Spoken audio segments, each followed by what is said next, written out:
Judge, may I come in the courtroom? You may. Thank you.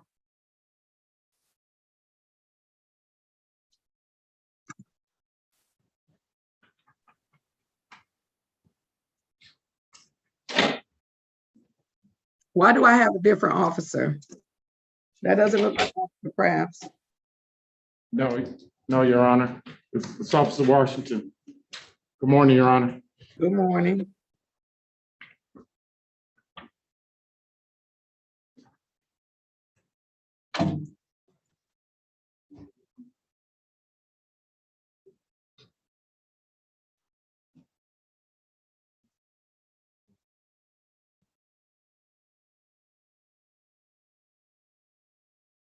This is case number 214569601, the People versus Roger Romero Hilbert. Defendant is charged with 1 count of assault or assault and battery. Today is the date set for pretrial conference. Appearances, please. Good morning, Your Honor. Christina Ritter on behalf of the people, P number 83505. And for the record, Your Honor, Janice Stevenson appearing on behalf of Mr. Hilbert. Mr. Hilbert, sir, please tell the judge your full name. Roger Romero. Today is the date set for pretrial conference. How are we proceeding? Your Honor, on behalf of Mr. Hilbert, we move for dismissal for the complainant's failure to appear. Ms. Ritter. This is at least the second scheduling of the pretrial conference, and the court required the complainant witness, Ms. Kiora Harridan, to be present. I don't see the complainant witness in the waiting room by that name. If the complainant witness is not on an unidentified device, Your Honor, the people have no explanation as to why the complainant witness is not present. And at this time, Your Honor, we will not be able to proceed based on the complainant witness's failure to appear. And how did Mr. Jones get back in the? Okay.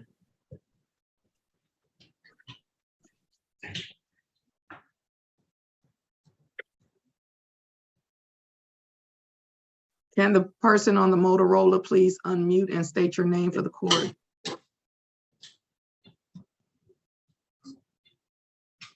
Vaughn Hill.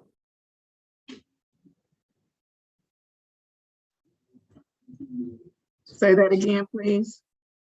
Vaughn Hill. Ms. Ritter, is this one of your witnesses? No, Judge, he was a defendant. I believe that case is. Okay. Oh, sir, you need to call the courtroom. You're not on the docket. Call the courtroom. Are you ready to receive the courtroom phone number? Yes, 965-2295. thank you. You're welcome. All right, as to Mr. Hilbert, today is the date set for pretrial conference. The complaining witness was required to appear. They have failed to appear.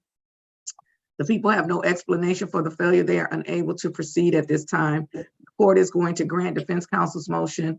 The matter is dismissed without prejudice. Sir, please have a seat in the courtroom and we will get you a copy of the order of dismissal for your records. Have a great day and stay safe. Thank you, Your Honor. You're welcome.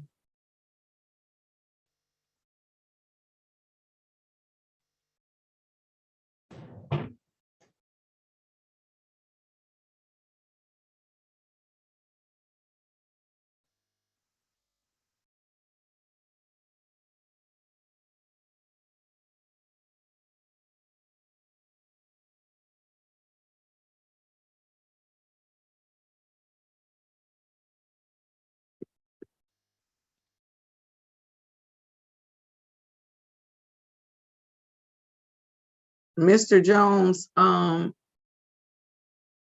did you get back in my waiting room, sir? You were talking with your lawyer.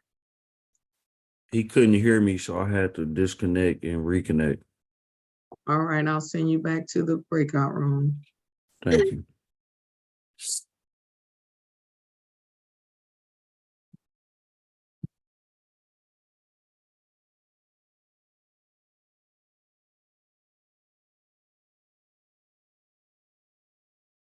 All right, Mr. Hill and Mr. Harris, you should be able to start your videos.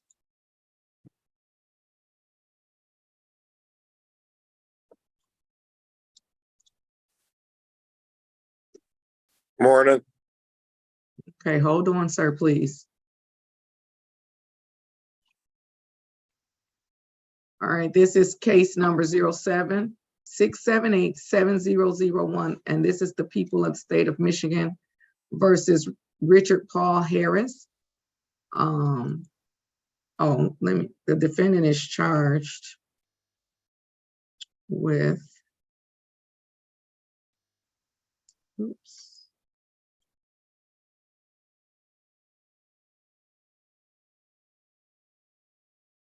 Yeah, this confused me. And then why would Judge Baltimore's name be on the register of action?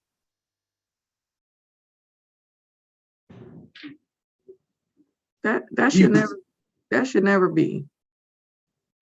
You There, No. I'm only talking to my clerk. I'm only speaking to my clerk. Mr. Flanagan, why is Judge Baltimore's name on this register of action up at the top? Because he was the judge that day. When I make an entry as a miscellaneous action, I have to have the judge who presided that day. You're saying that every time a judge covers for me when I'm on vacation or something, their name is going to appear on the register of action? Yes. But you'll still be the judge of record. That doesn't seem like it makes any sense, but okay, I guess I never paid attention to that. All right, so nonetheless, defendant is charged with what I believe shouldn't be on my docket, but it's a minor in possession. And this says that today is the date set for pretrial, but I'm begging to differ that it should not have been set for a pretrial. But appearances, please. For the record, Your Honor, Christina Ritter on behalf of the people. my name is Daniel Helf. I represent Mr. Harris, And your P number, counsel? 55533. Mr. Harris, please state your name for the court.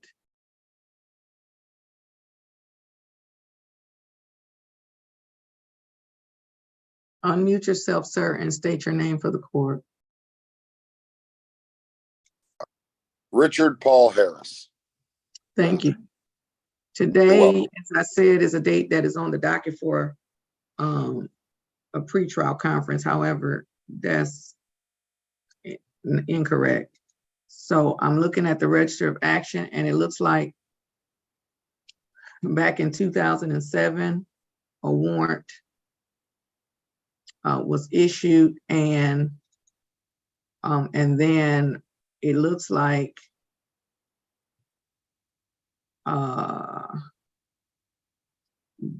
nothing happened until 2020.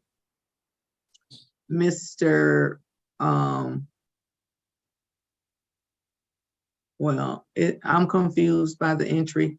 It says that the person appeared with an attorney, but an appearance was filed and a plea by mail was received and forwarded to docket management. And that, again, doesn't make sense to me. And then we scheduled it for an arraignment. And in my absence, nobody handled the docket, and then it was scheduled for a pretrial. So today is the date set for an arraignment. I'm going to handle it as an arraignment. Counsel, how do you wish to proceed? Will waive the formal reading and stand my client mute to the accusation. All right, the court enters a not guilty plea, sets the matter for pretrial. We are, if there's no objection, then we can move immediately to pretrial. No objection, Your Honor. Any from the people? None, Your Honor. All right. And if I didn't say so, the court enters a not guilty plea. Then as to the charge, okay. I mean, I see that it says state misdemeanor. So I suppose the state police may have written back in 2007, they may have written Mr. Harris a ticket or issued an infraction for minor in possession. It's usually on the traffic and ordinance docket. But Mr. Hill, how do you wish to proceed as to that? My client wishes to plead guilty so he can hopefully bring this matter to a close. Yeah, that's something. Ms. Ritter, did the people have anything to say before I accept a guilty plea on a 2007 minor in possession where we don't even know if the police are still around?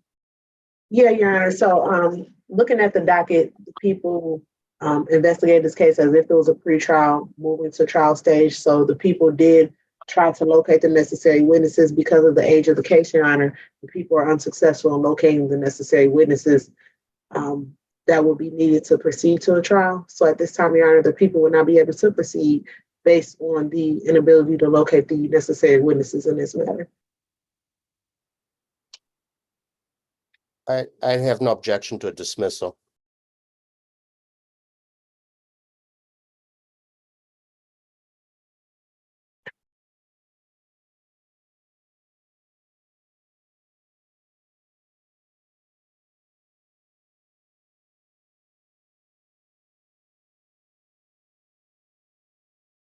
Today is a date set for the pretrial conference. The people have indicated that they are unable to proceed due to the age of the case. And therefore, the court is going to dismiss the matter without prejudice.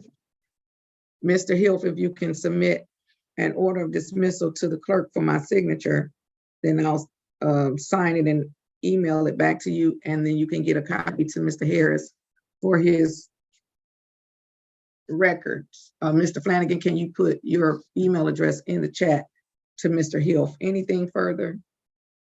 No, Not thank for, you. Ms. Ritter? not for the people, Judge. Thank you. All right, then we're all set. Mr. Harris, have a great day. Stay safe. Thank you, Your Honor. You have a great day as well. Thank you. Bye-bye.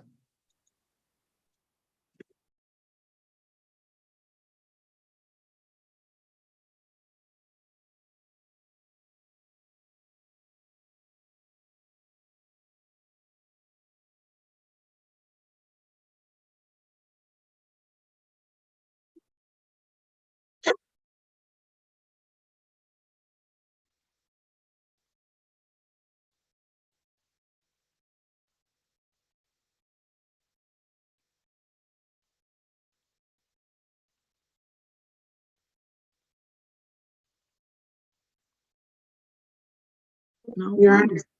why Ms. Stevenson go in there? Okay, yes.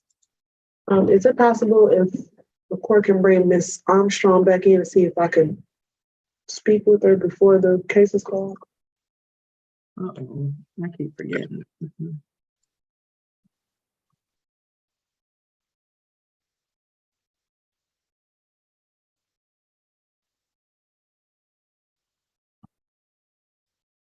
Oh, because that's next. No.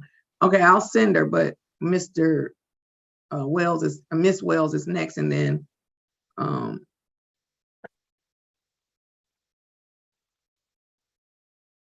right. So Miss Armstrong, we brought you into the courtroom previously, and you didn't connect and everything. Okay. So when you log into court, you have to be ready for court. Please be ready for court. I'm going to send you to the breakout room. Please accept to join the breakout room, and the prosecutor is going to come in to speak with you. Okay, I'm sorry, my computer was having issues. Okay, all right. So Ms. Ritter, we're going to do Wells first, though. Okay, Your Honor. Well, what happened to, who was the lawyer? What happened to, oh, I forget. He don't put his attorney. Okay. And I don't make him because I don't.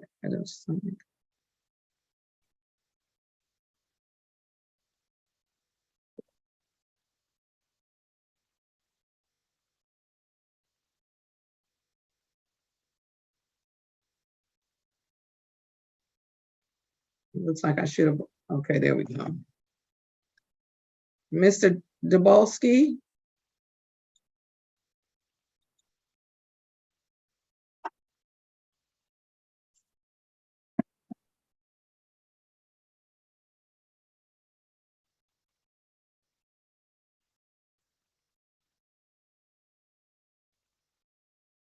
Uh-oh, what happened to Mr. Dabalski? He just disappeared. Okay. All right. Let's see. He's gonna come back. Ms. Ritter, you can go ahead. It looks like Mr. Wells. Mr. Wells, can you unmute and, oh wait, Ms. Ritter, hold on, he's back. Can you tell me your first name, sir? Constantino. Thank you. Mr. Dabalski, are you there? Okay, there we go. Finally, there we go. Sorry, Judge, I couldn't get my mute button to release. It froze up. Okay. All right, well, your client is here. Let me put his full name in there. S0n2tWM0P7k. Sir, is your last, spell your first name for me. SONSTANTINO.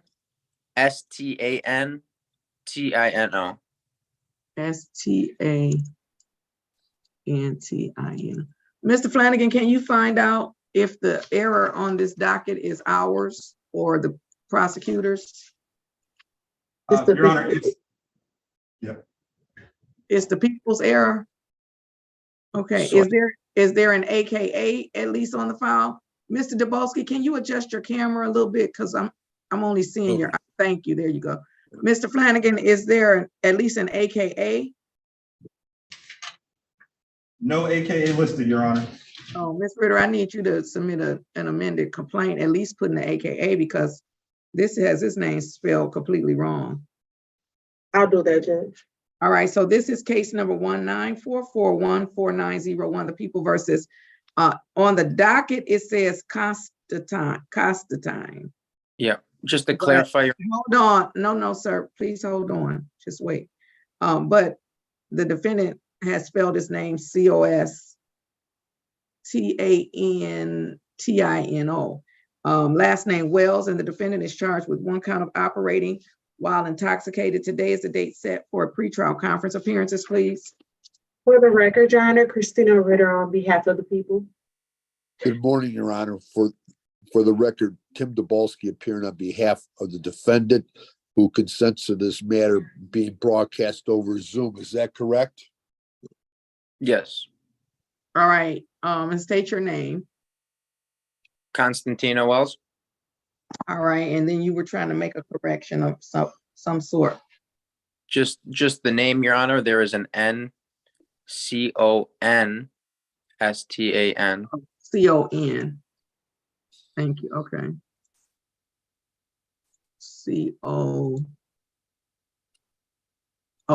Yes, Constantine. So Mr. Flanagan, he's saying that his name should be spelled the way I have it now spelled on the screen, but of course, that's not how it's spelled on the docket. So just let's make sure we correct it. Okay, today is the day set for pretrial. Mr. Dabalski, how are we proceeding? Your Honor, what I would like to do is get have the court execute a discovery order so I can get the discovery in this case, Your Honor. The court will continue a not guilty plea on behalf of Mr. Wells, set the matter for a final pretrial conference.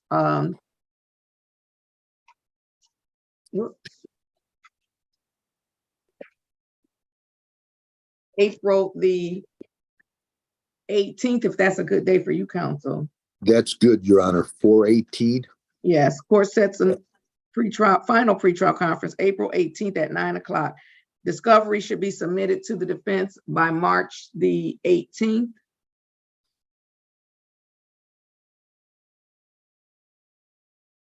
Bond will continue with no contact, with no drinking and no driving without a valid license. Anything further? Yes, Your Honor. Oh, Ms. Ritter? I'm sorry, Your Honor, just a couple things. So count 1 should be operating while intoxicated, second offense notice, as I have it on the complaint. Oh, okay. And the people would also like to address bond, Your Honor, if allowed. Yeah, Mr. Flanagan, is it showing second offense notice on the complaint?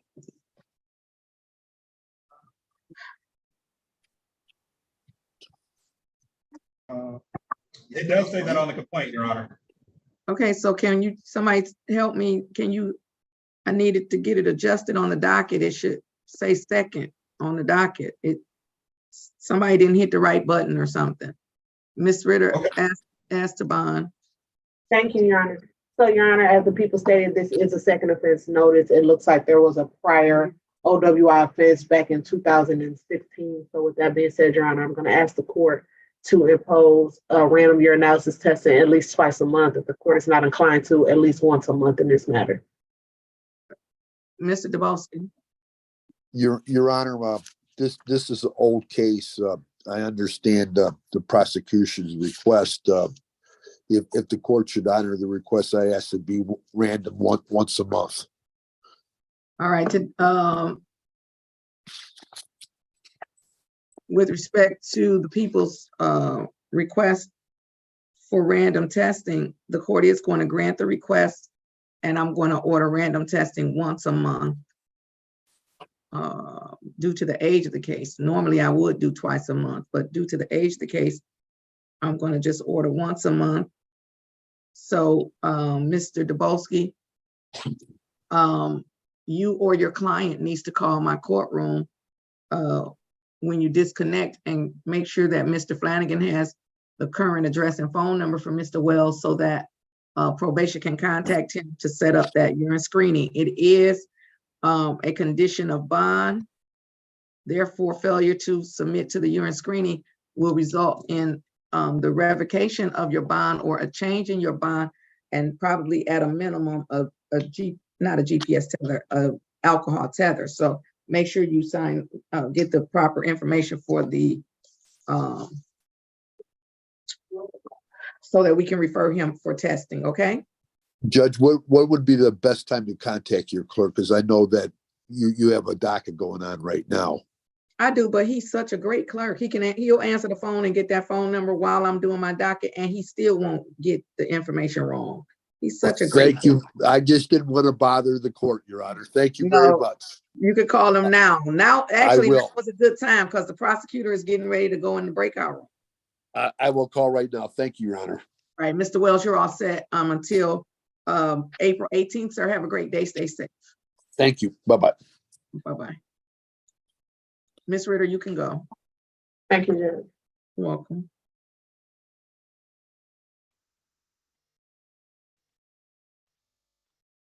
Mr. Cannon, your client, did you finish talking with him this time? Because he's popped back in the waiting room. He has, Your Honor, he has a bit of difficulty with I believe his laptop that he was trying to communicate with. It was slowing down and stuttering. So he's on his phone right now. If you could let him in, we could continue our conversation. Okay. Now, I'm gonna say this to him when he comes back in, because okay, I'm gonna let him in this time, and we're gonna try to see this third time is a charm. If his device doesn't work, now he needs to come down to court. I'm not gonna set aside that warrant until we do this case. I hear you. Let's put them back in. I'll put you both back in the number 15, and counsel, you can return to number 15.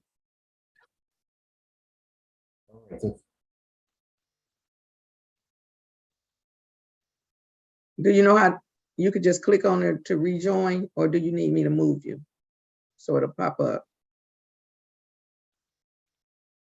You're muted. I don't know what you're saying. Oh, it looks like he clicked on it. All right, Mr. Davis. Yes, good morning. Okay, I'll be with you shortly. The prosecutor went in the breakout room to talk to the witness on your case, so the witness is here. Okay. All right, did you need to speak to your client, or you're set? I'm all set, bro. I'll just talk to the prosecutor. You need to talk to the prosecutor. Yes. Do y'all know how much I hate when y'all come on here and talk to the prosecutor? Well, after she talks to her, I guess she'll put something on the record and let me know where we stand. So it doesn't have to be a breakout room. she can put it on the record. Okay, we'll see. Okay.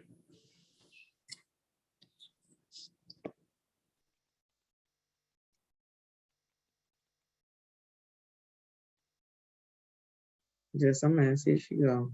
Oh, let me sign that order. Let's see.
Oh,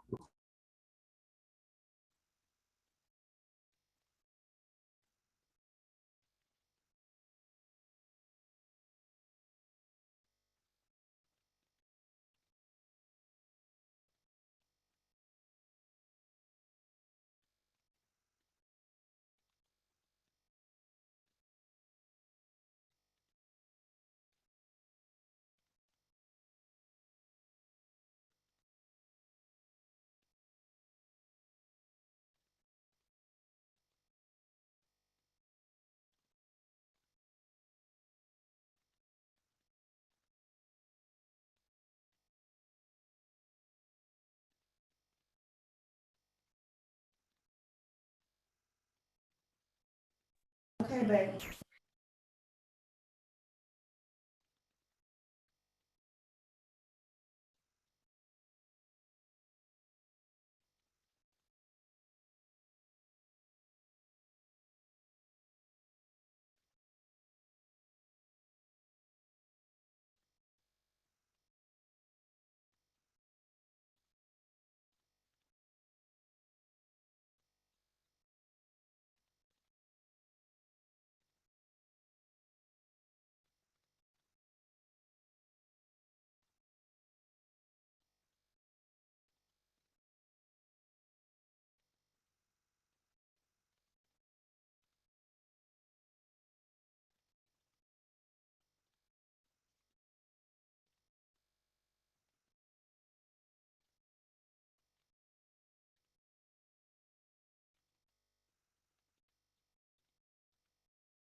All right, Mr. Davis, are you there?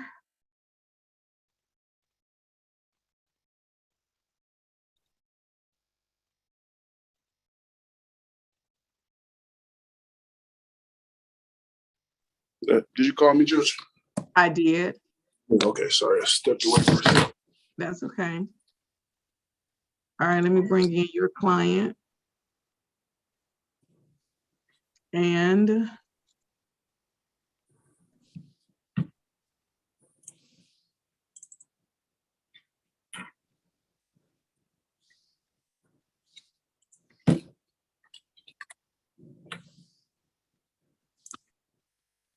all right, this is case number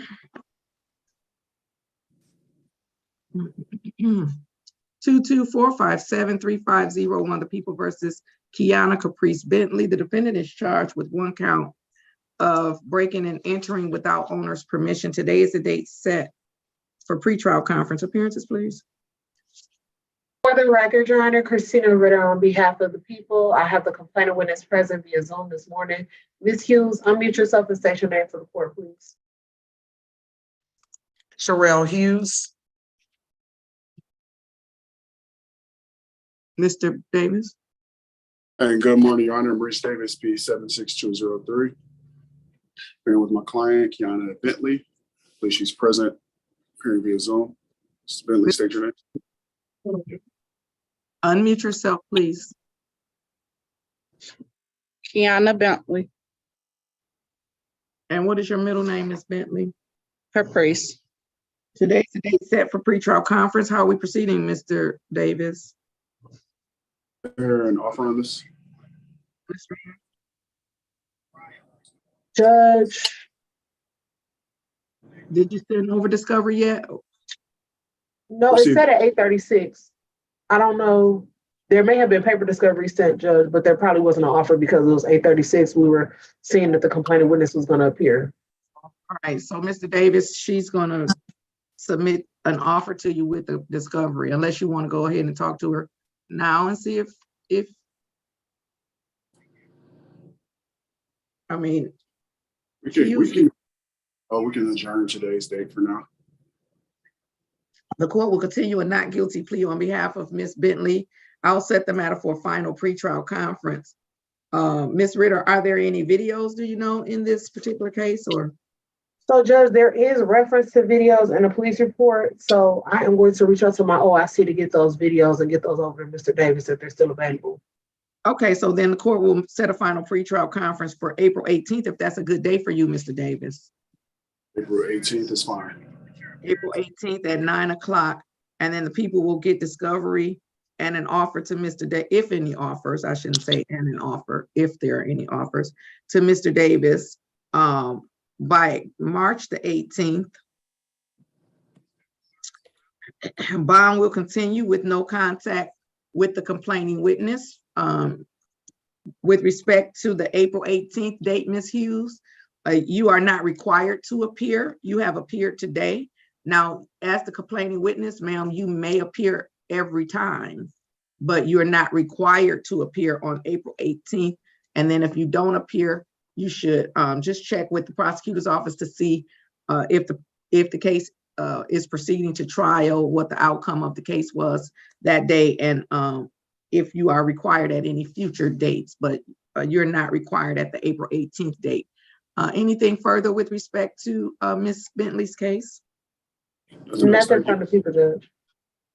All right, then we're all set until April 18th at 9 o'clock. Have a great day. Stay safe. You too, God bless. Thank you.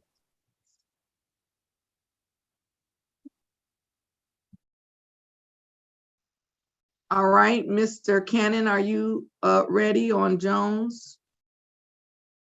Mr. Jones brought up a unique concern regarding this case. So before we move forward, I was wondering if I could get connected with the prosecutor and to consider further negotiation, and then talk to Mr. Jones subsequently.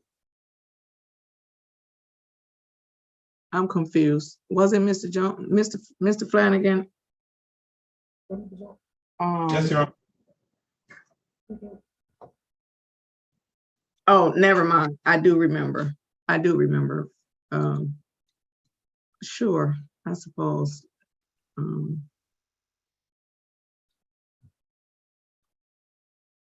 Ms. Ritter, I'm sending him to number 19.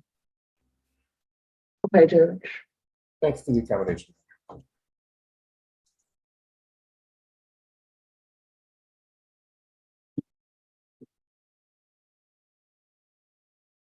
Judge, before I leave, I do have one question. For that amended complaint, do I just send it straight to Mr. Flanagan for that name? Yeah, and then he can send it down to docket management or whatever, whoever puts it in. Yeah, send it to him. Okay, thank you. You're welcome. Can the person on the iPhone please unmute and state your name? Nicole Green.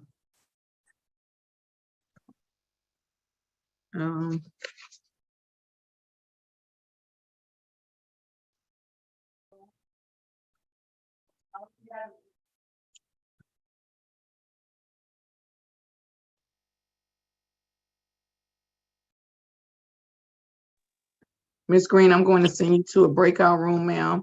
Please accept to join the breakout room and wait for the lawyers to come in to speak with you. Do not leave the breakout room until you have spoken with the lawyer. Please pay attention to your screen and accept to join breakout room number 6. Okay.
Counsel, do you need to go back in and speak with your client?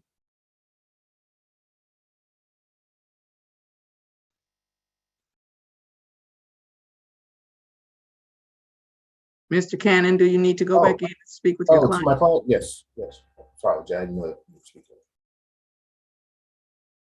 Oh. All right, I'll move you Yes. to breakout room number 15.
Your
Honor,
Ms. Stevenson, are you ready on,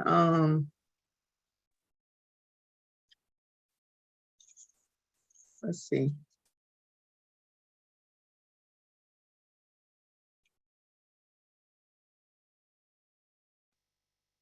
Willoughby.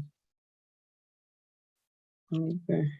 Are you ready? I guess you are. You're ready on green. Ready on green, Your Honor. Let's do green while Miss Ritter is still out. Let me pull up green.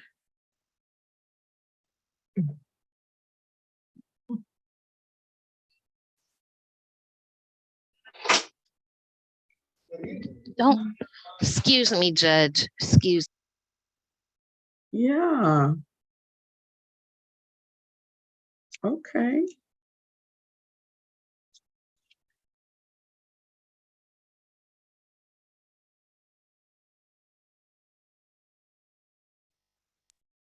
Okay.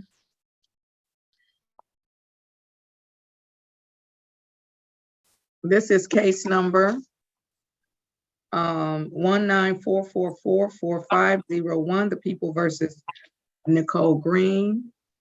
Defendant is charged with false report of an accident and driving while license suspended or failed to report an accident, driving while license suspended, revoked, or denied. Today is the date set for review. Ms. Stevenson. For the record, Your Honor, Janice Stevenson appearing on behalf of Nicole Green. Ms. Green, ma'am, please unmute and say your full name. Nicole Green. Today is the date set for review, and according to probation, Ms. Green has was placed on a 12-month probationary period, which expires in July. She has completed most of the conditions of her probation. However, she still owes $765. Ms. Stevenson. Thank you, Your Honor. We agree with that report. Would ask the matter continue as scheduled. Ms. Green unfortunately just lost her job, but she would rather use her time looking for work instead of doing community service. So we do not make that request at this time. Ms. Green understands that she's got to make that payment in order to be discharged from probation on time. All right, then the court will continue her to the final review. Mr. Flanagan, what is the final review date? July 17th at 10 a.m. Court continues the matter to July 17th at 10 a.m.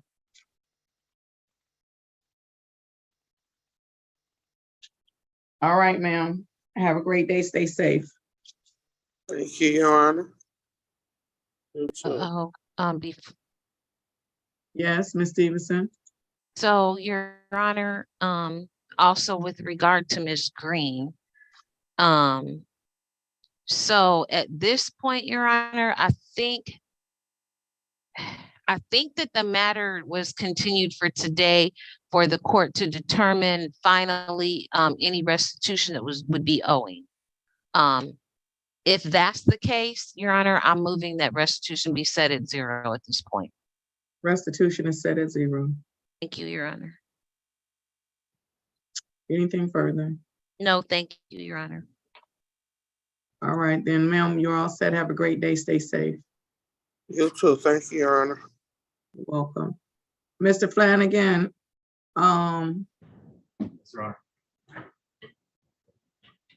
I sent you an email earlier with respect to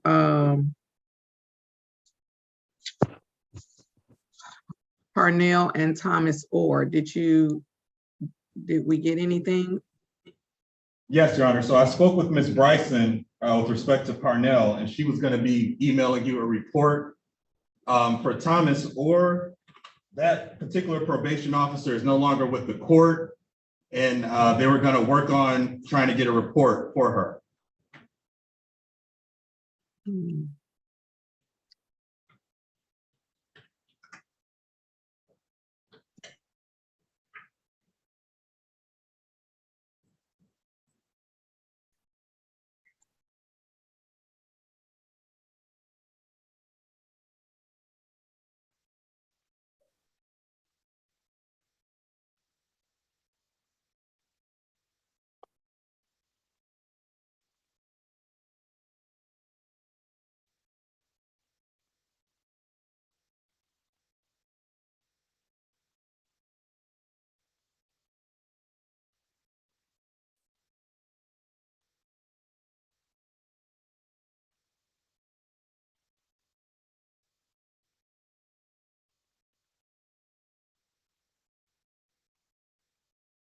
I'm ready on Willoughby. This is case number 22441630, the people of the state of Michigan versus Simi Floyd Willoughby. Defendant is charged with 2 counts of assault or assault and battery. Today is the date set for pretrial conference. Appearances, please. For the record, Your Honor, Christina Ritter on behalf of the people.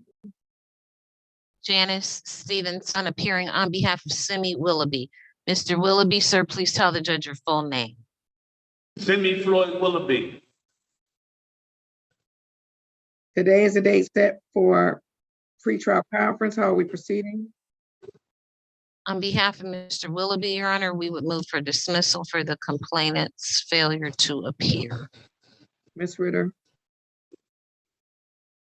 Your Honor, I don't see the complainant witnesses, Mr. Randy Bailey and Mr. DeMarco Dembo, in the waiting room. However, Judge, looking at the information in my system, there is an APA assigned to this case that is in the domestic violence unit. I don't have the IR available, Judge, to determine what the relationship is between the parties if there is one. So I will actually defer to defense counsel. Your Honor, I do not believe.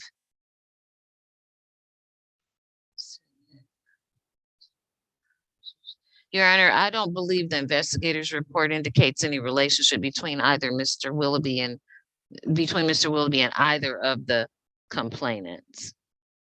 And frankly, Your Honor, Mr. Willoughby advises me that at least one of these complainants he believes is deceased. Court is going to deny defense counsel's motion for dismissal.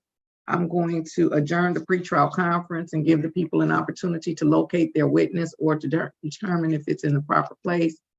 Court will set the matter for pretrial conference Thursday, February the 22nd.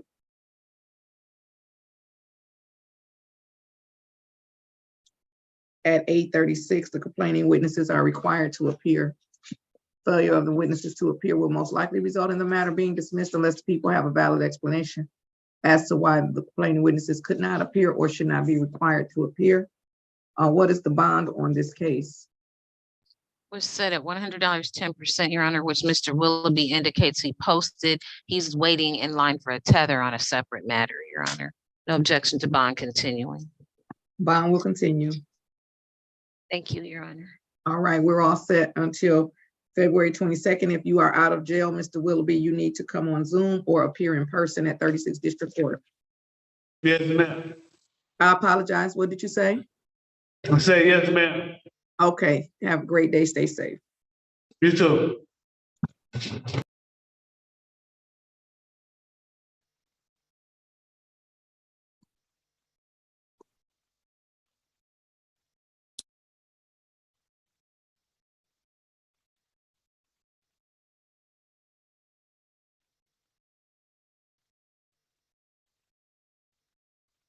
Mr. Cannon, your client is not. You might need to go help him come out of the breakout room. He's still in the breakout room. All right, Ms. Thomas, or I'm going to send you to a breakout room. Please accept to join the breakout room. Wait for the lawyers to come in to speak with you. Do not leave the breakout room until you have spoken with a lawyer. The person who's identified as Joshua, please start your camera.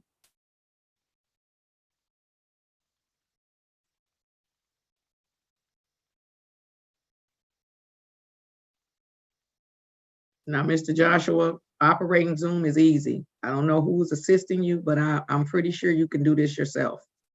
I'm going to send you to a breakout room. Please pay attention to your screen and accept to join the breakout room. Wait for the lawyer to come in to speak with you. Do not leave the breakout room until you have spoken with a lawyer.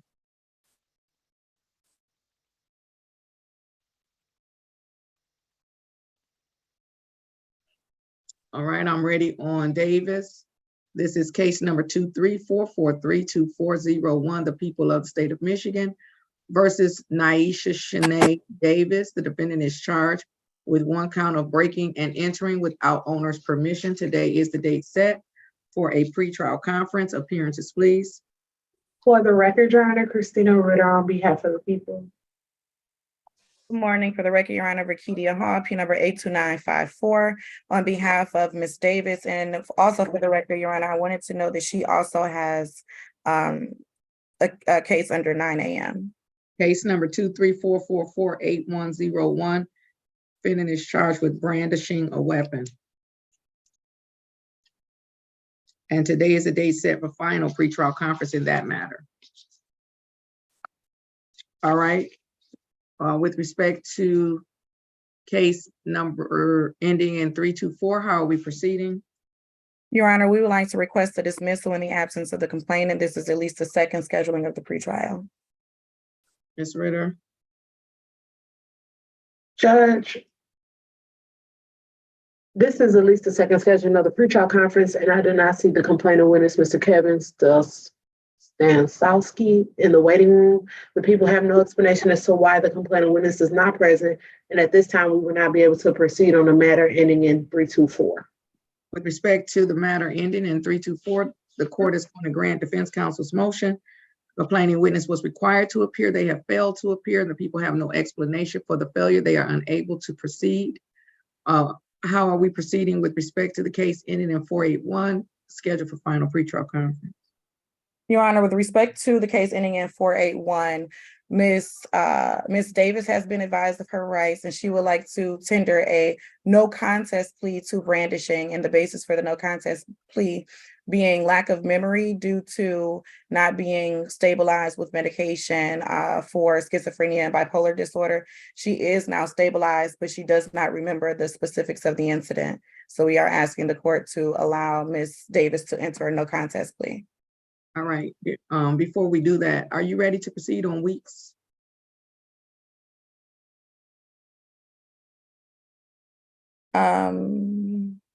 Yes, Your Honor.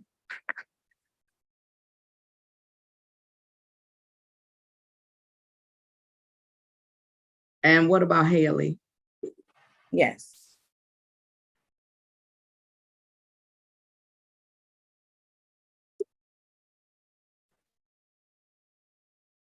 All right, the court is going to switch to Mr. Weeks, case number 234530201, the People versus Cortez Suave. Weeks, defendant is charged. I don't know if I'm saying that right, but the defendant is charged with one count of assault or assault and battery, and today is the date set for pretrial conference. Appearances, please. For the record, Your Honor, Christina Ritter on behalf of the people. For the record, Rakidia Hall on behalf of Cortez Weeks. Sir, may you unmute yourself and state your full name for the record? Unmute yourself and state your full name for the record. Horatio Jones. We're definitely not talking to Mr. Jones. So that also means Mr. Jones is definitely not paying attention. So Mr. Jones, you need to pay attention so you'll know when we're talking to you. Okay, Mr. Weeks, please state your name for the record. Cortez Suave Weeks. Today is the date set for pretrial conference. How are we proceeding? I'm pleading. Your Honor. Ms. Hall, how are we proceeding? Your Honor, given that this is at least the second scheduling of the pretrial, there is no complainant present. We are requesting a dismissal. Ms. Ritter. Judge, it is at least the second scheduling of the pretrial conference. The court did require the complainant witness, Ms. Elizabeth Weeks, to be present. I don't see Ms. Weeks in the waiting room, and I don't have an explanation as to why Ms. Weeks is not present today. At this time, Your Honor, the people will not be able to proceed based on the complainant witness's failure to appear for at least the second scheduling of the pretrial conference. Today is the day set for pretrial conference. The complaining witness was required to appear. They have failed to appear. People have no explanation for the failure. They are unable to proceed. The court is going to grant defense counsel's motion. The matter is dismissed without prejudice. Mr. Weeks, we will mail you a copy of the order of dismissal for your record, sir. Have a great day and stay safe. All right, I'm ready now. Back to Ms. Davis. Ms. Davis, with respect to your case where you're charged with brandishing a weapon. Your lawyer has indicated that you want to enter into a no contest plea. Ma'am, is that what you want to do? Yes, Your Honor. And Ms. Davis, I am going to share my screen. On my screen, ma'am, will appear an advice of rights form. My question to you, Ms. Davis, is have you had an opportunity to review for yourself or to go over with your lawyer your constitutional rights? Yes, I have. Ma'am, when you did that, did you understand your constitutional rights? Yes, I did. Ma'am, do you understand that this is a misdemeanor and therefore you have a right to a trial? However, if I accept this plea from you today, you will be giving up your right to a trial. Yes, I do. Ma'am, has anyone threatened you in any way or promised you anything that was not placed on this record to get you to enter into this voluntary plea? No. Are you currently on probation or parole? No. I'm also going to ask you, Ms. Davis, have you taken any medication today that could alter your understanding of the proceedings that are going on today? No. So you understand what's going on and that you are entering into this plea, even though you are potentially pleading no contest, you understand that it will be treated just like a guilty plea? Yes, I do. All right. And then, ma'am, are you currently on probation or parole? No, I'm not. Finally, the court draws your attention to number 11 on the advice of rights form. Do you understand that by entering into this voluntary plea, you may be giving up your right to an automatic appeal? And if you were to change your mind about this plea, you would either have to request permission of the circuit court to appeal the conviction or request permission of this court to set aside the plea. Do you understand? Yes. With that understanding, ma'am, do you still want to give up your right to a trial and enter into this plea today? Yes, I do. Okay. With respect to the plea, Ms. Ritter, I assume you're going to state the factual basis for the plea? That is correct, Your Honor. You may. Thank you. On March 31st, 2023, near 18 East Adams Avenue, Detroit, Michigan, 48202, the complainant witness, Detective Steve Posey, has filed a sworn complaint in this court stating that on the date and location described, the defendant, contrary to law, Ms. Naisha Shanae Davis, did knowingly brandish a firearm in public, contrary to MCL 750.234, subsection E. Ms. Hall, is there a stipulation as to that factual basis for the purposes of the plea? So stipulated, Your Honor. The court receives the stipulation and in doing so will also accept a no contest plea as to one count of brandishing a weapon. With respect to sentencing, let me ask a question. How long has Ms. Davis been in custody? Since October 25th, I did verify that with the deputy. And judges for attempted brandishing. Attempted brandishing, thank you. Thank you. Court accepts a no contest plea to attempted brandishing a weapon. Is there any objection to immediate sentencing? No objection, Your Honor. And I'm sorry, Ms. Hall, did you say no objection? No objection, correct. All right, would the people like to address the court as to sentencing? As the sentencing judge, as the people stated, this is an offer for attempted brandishing, which would be a 45-day penalty and or $50 fine. The people are asking the court, since the information has been verified, to take into consideration how many days Ms. Davis has been incarcerated in the Wayne County Jail, and we would recommend time served or credit for time served. I'm sorry, Judge. And so do you accept that the verification of how long she's been in there, or do you need me to call the deputy? Your Honor, seeing that Ms. Hall is the officer of the court, I'll take Ms. Hall's word this time. I was gonna say something else, but it would be on the record, so I'm not gonna say it. All right, I'm not gonna say it because Ms. Steves, I know, Ms. Steves, to turn your camera off. I know. Ms. Hall, would you like to address the court as the sentencing, Madam Officer of the court? Your Honor, I would just like to state that Ms. Davis is taking accountability and responsibility for her actions. She has been incarcerated since October 25th, which is actually 85 days. So it's over double the maximum time required for the plea for attempted brandishing. And so we are joining in Sister Counsel's request for credit for time served. All right, Ms. Davis, did you want to say anything before I impose the sentence? No, Your Honor.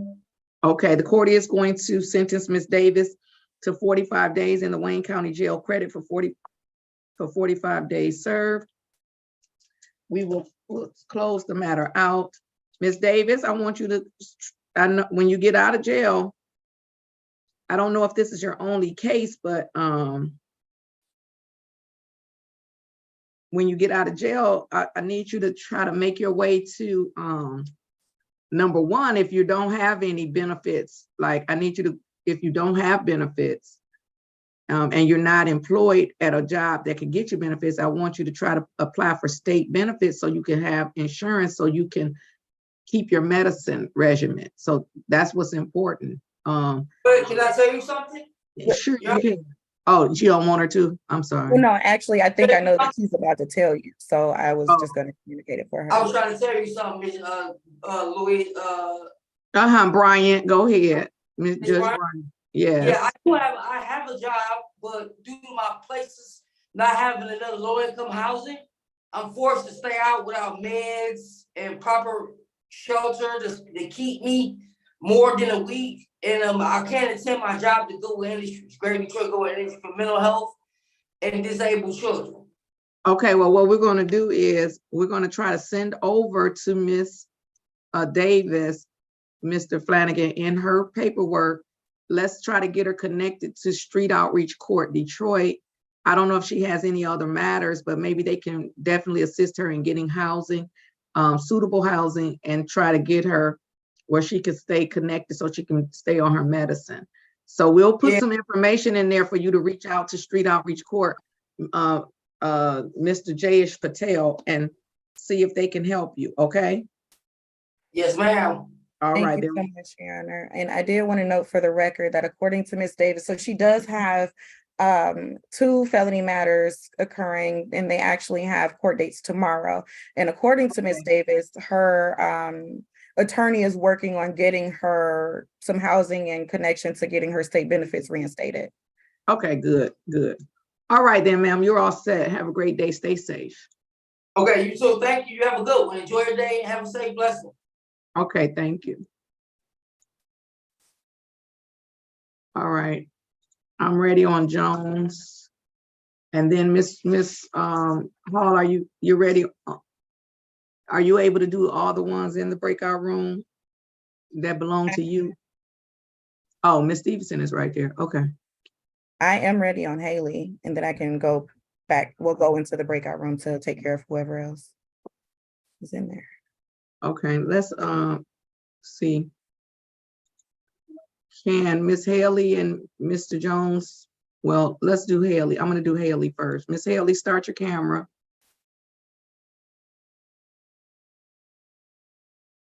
All right, this is case number 234423001, the People versus Makaya Miche. It could be cut off, but Miche Haley, the defendant, is charged with assault or assault and battery. Today is the date set for pretrial conference. Appearances, please. For the record, Your Honor, Christina Ritter on behalf of the people.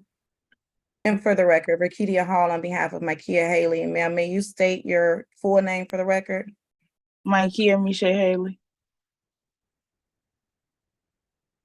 Today is the date set for pretrial conference. How are we proceeding?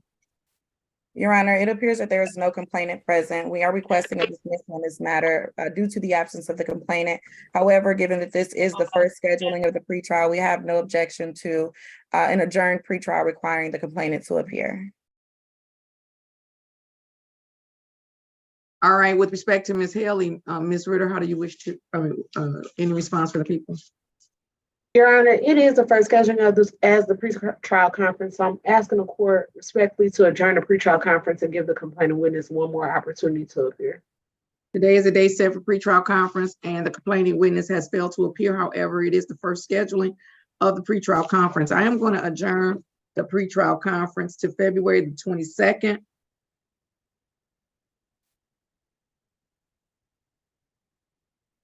(2024).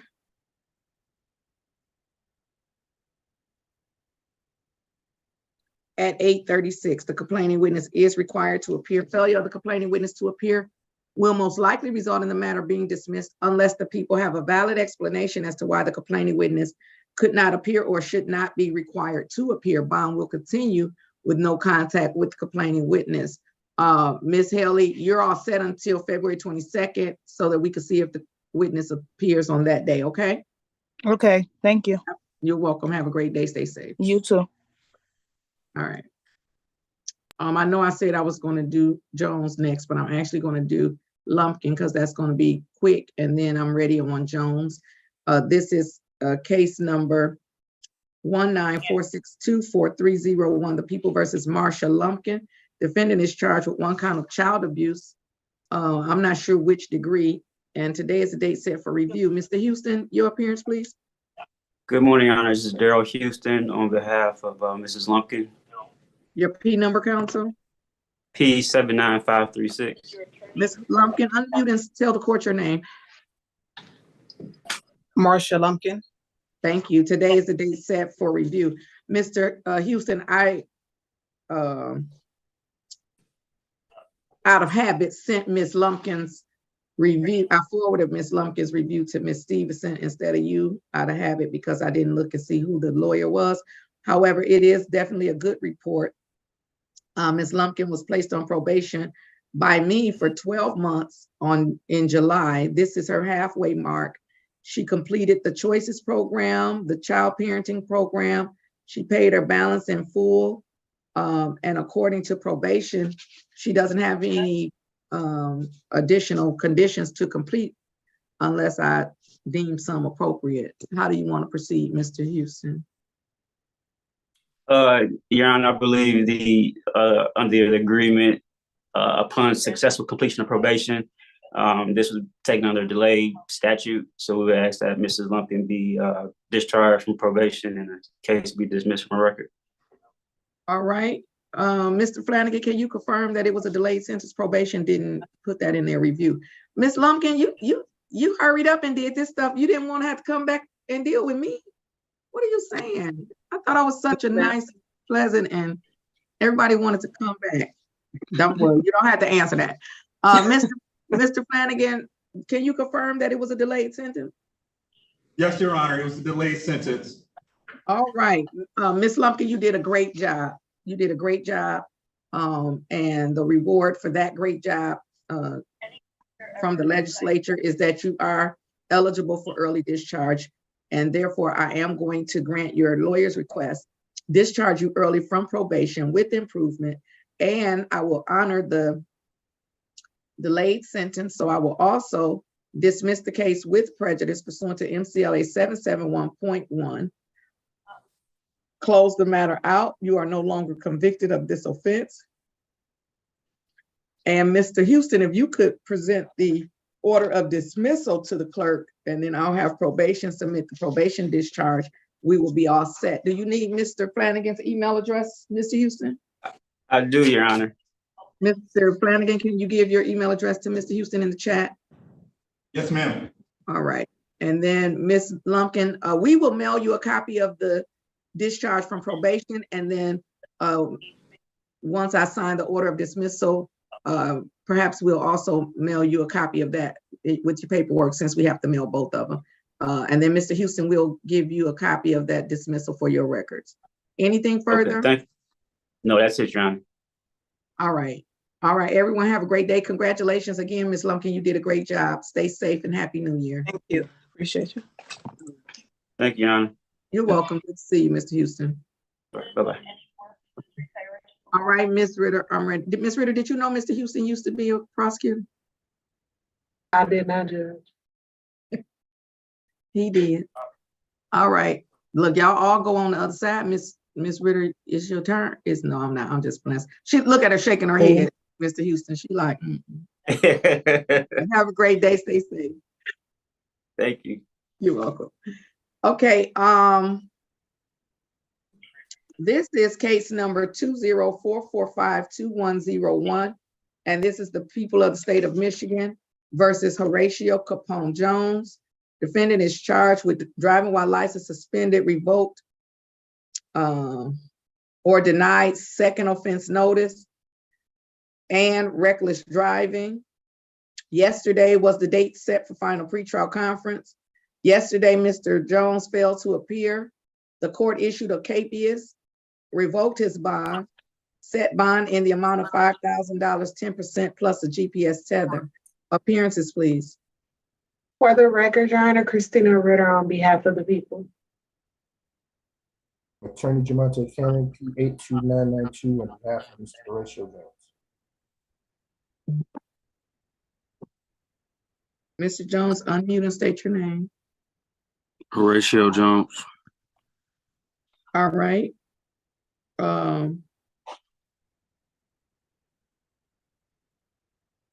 As to the arraignment on the bench warrant, counsel. We understand that it was a mistake on a mistake. I can't hear you. I can't hear you.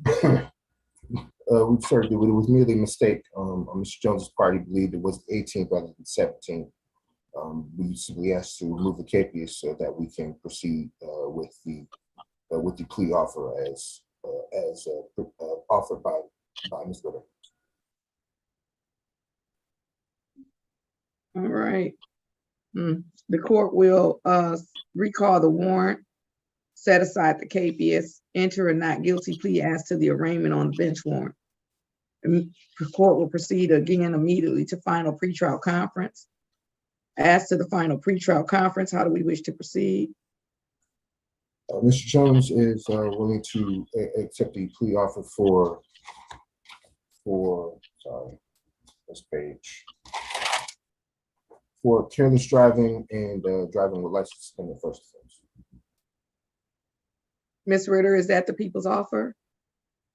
Yes, that is the people's offer to reduce count 1, driving while license suspended second offense notice, to driving while license suspended first offense, and count 2, reckless driving, to careless driving. The people did submit a civil infraction to the court. And I can give Sir Clerk the ticket number if you would like to. Please. X4304790. Mr. Flanagan, can you see if it already appears in the system or?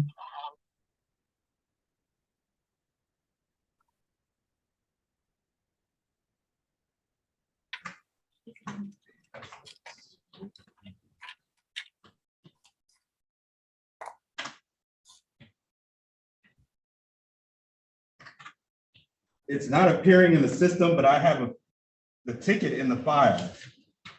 Okay, we'll see what you need to do to actually get it in the system, so that it can do what it needs to do. All right, so with respect to the offer from the people, Mr. Jones, your lawyer has indicated that you want to accept the people's offer to plead responsible to one count of, is it careless, Ms. Ritter? Yes, Your Honor. One count of careless driving and one count of driving while license. I'm sorry. You want to plead responsible to one count of careless driving and then plead guilty to one count of driving while license suspended, revoked, or denied. Is that what you want to do, sir? Yes. And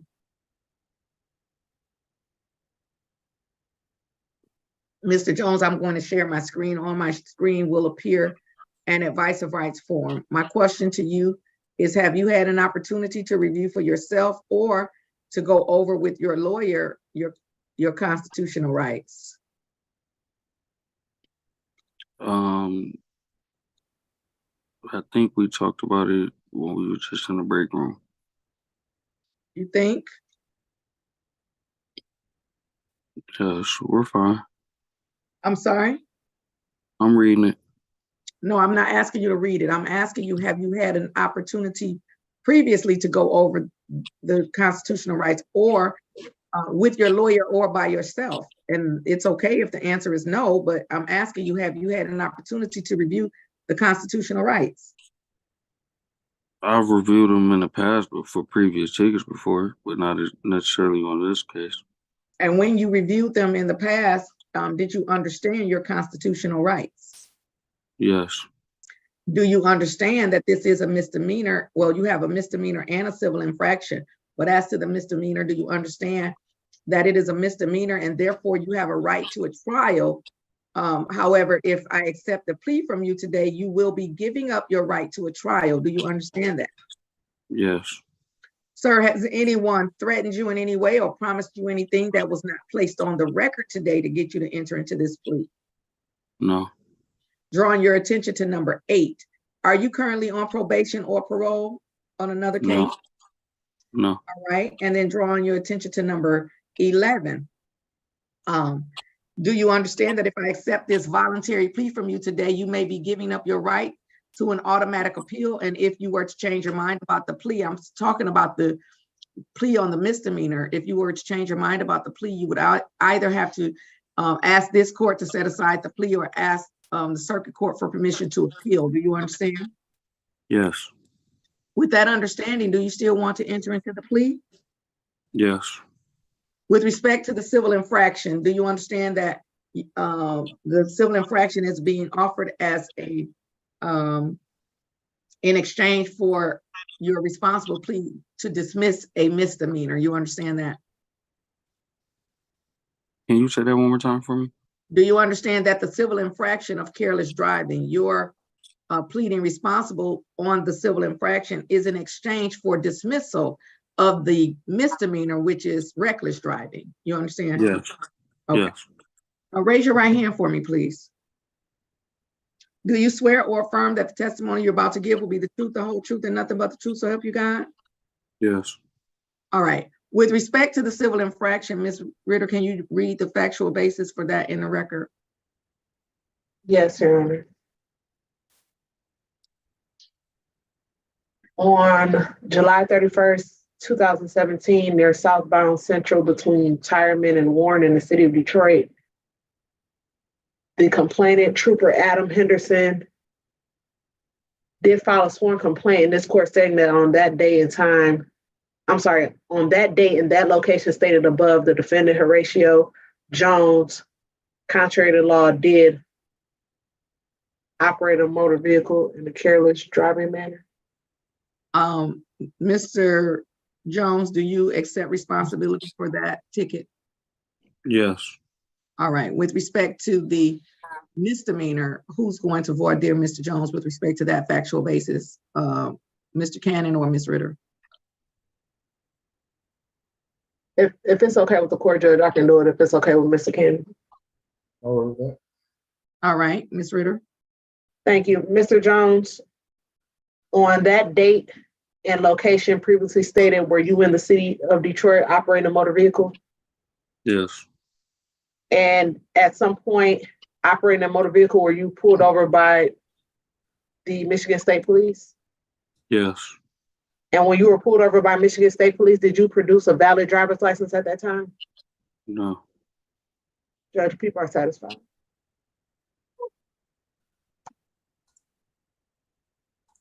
I'm not satisfied. What was the nature of the invalidation? What was it, because your license was suspended? I never in my life had a license at that time.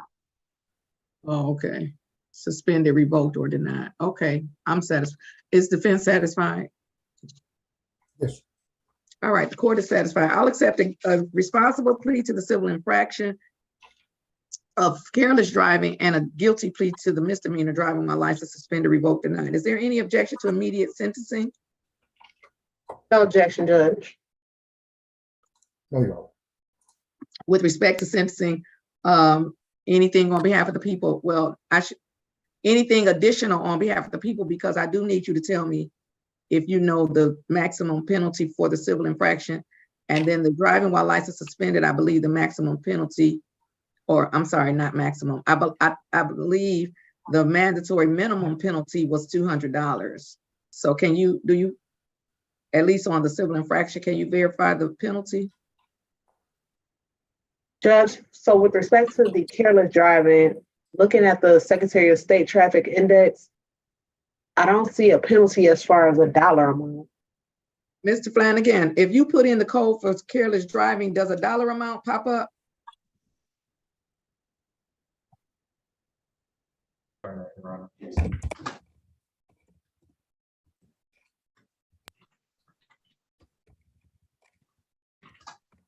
No, Your Honor.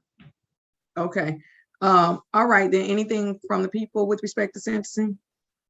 Judge, with respect to sentencing, I'll leave it in discretion of the court as to fines and costs and any other terms and conditions set by the court. And anything, Mr. Cannon, on behalf of Mr. Jones?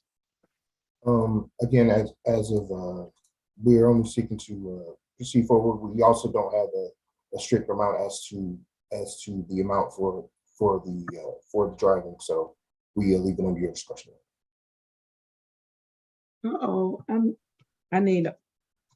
I have to, before you speak, Mr. Jones, I'm sorry, I need my calculator / phone because it's on there. Look, I can't add, but hold on, I'll be right back.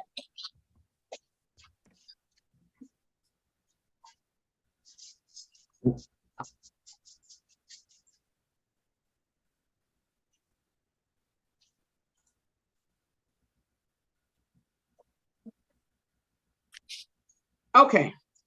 All right, Mr. Jones, would you like to address the court before I impose sentencing? Yes. I just, about the fines and costs, when you asked me what was the validation, what did you said what was the validation of my license at the time when it occurred or something? What did you ask? Well, I didn't ask you, but I said, what is the nature of the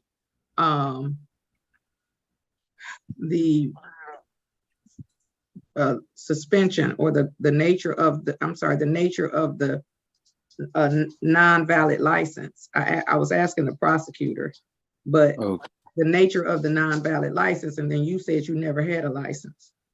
No, right now, currently at the moment, I've had a license up until I missed your court date. At that time, when I caught the ticket, no, I did not have a license.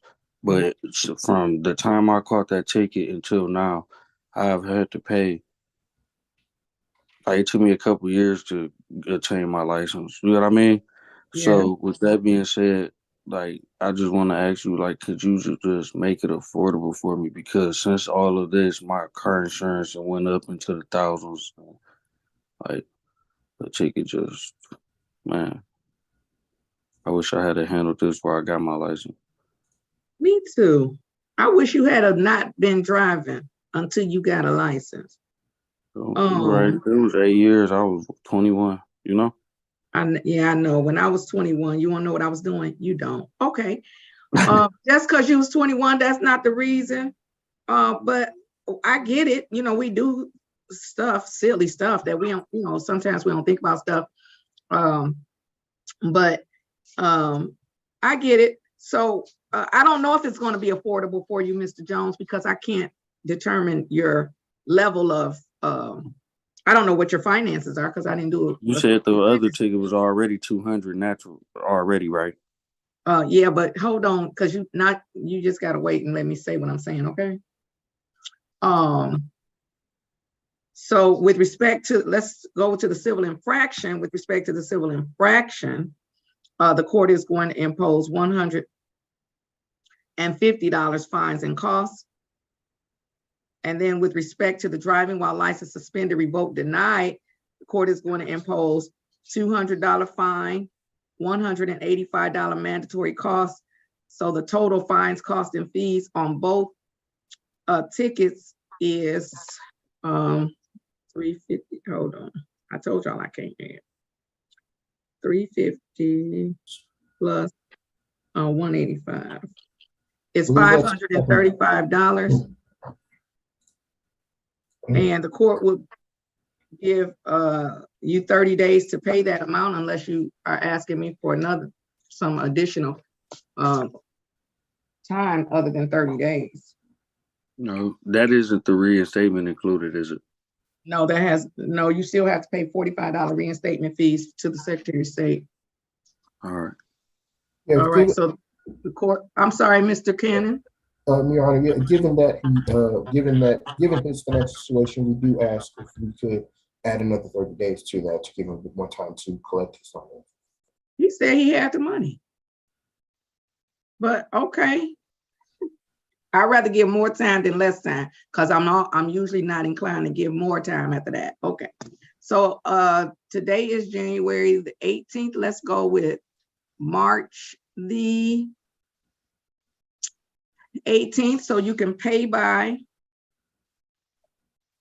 March 18th. I'm going to put it on the docket for March the 25th at 9:45. What that means, Mr. Jones, is March 25th. So it takes about a week to populate the system if you don't come and pay in person. So if you pay online, if you pay at the DivDat machines, it takes about a week to populate. That means you have to pay by March 18th. And if you pay by March 18th, March 25th come around, we check the system. If it has a zero balance, I close you out. If it doesn't have a zero balance, that means you need to come to court. And if you don't come to court, then I'll submit a show cause for you. So just pay by March 18th, and then you don't have to come to court, okay? All right, anything further? No, thank you, Your Honor. No. All right, we're all set. Everyone have a great day. Stay safe. All right. I'm ready on, do I have, where's Coker? Oh, I see, I didn't highlight it. Okay, I'm ready on Coker. And then Parnell. Ms. Ritter, were you expecting a witness on the hearing? Judge, I had the opportunity to speak to the complainant witness, Mr. Bauer, on the restitution hearing.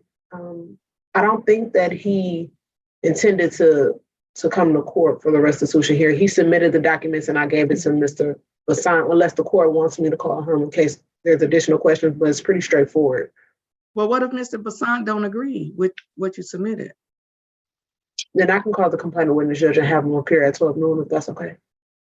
Yeah, I mean, if you and Mr. Basant, if you submitted it to Mr. Basant and they agree that yes, that's the amount, then that's fine. But if there's any question, like I don't, it was assault aggravated. So what is the restitution, like medical bills or something? Correct, Your Honor. Yeah, they might have questions about that. So you can text Mr. Basant. Do you have his number? Not a cell phone number, I don't think so, Judge. Okay. Yeah, you need to probably have your witness on standby for the 12 noon because it could be questions. That's fine, Judge. I'll get them. Okay.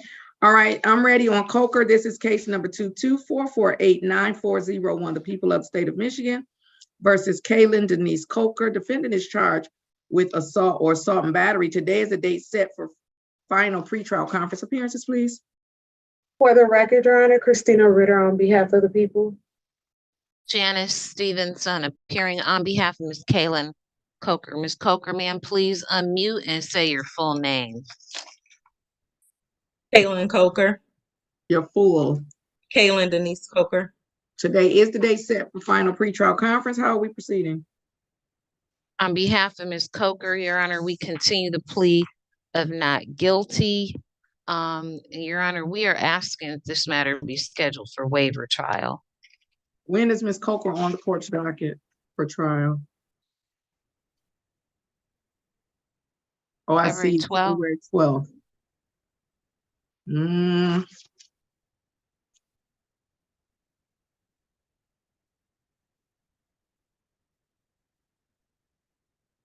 What happened with Walker?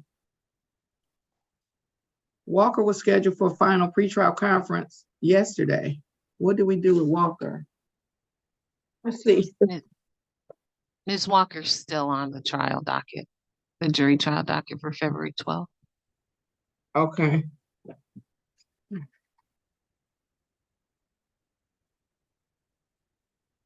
All right, and so.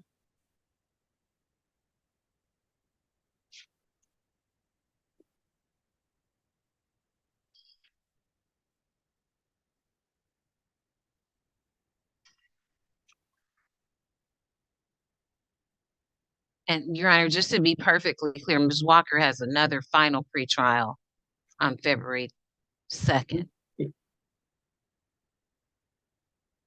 Or is it 2nd or 9th? Didn't even do long day. 9th, I think. Okay.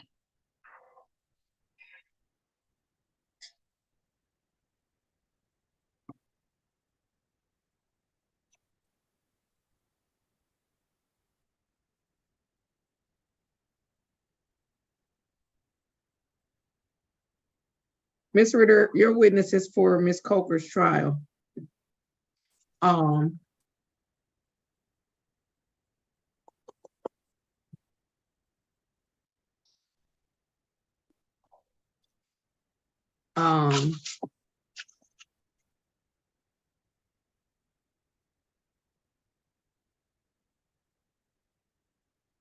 hmm.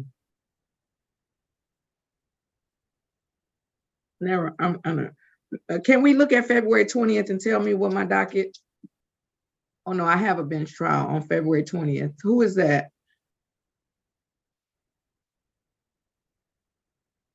Anastasia Jimerson. And that's MFD. Yes.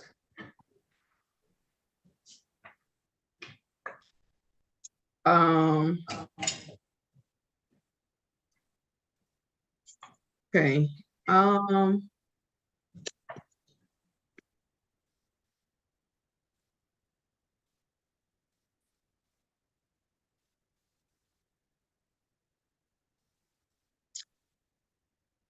I sure hate when y'all put me in this particular position. I want to not waste February 12th is my point. So what I'm going to do is I'm going to continue Ms. Coker's not guilty plea. I will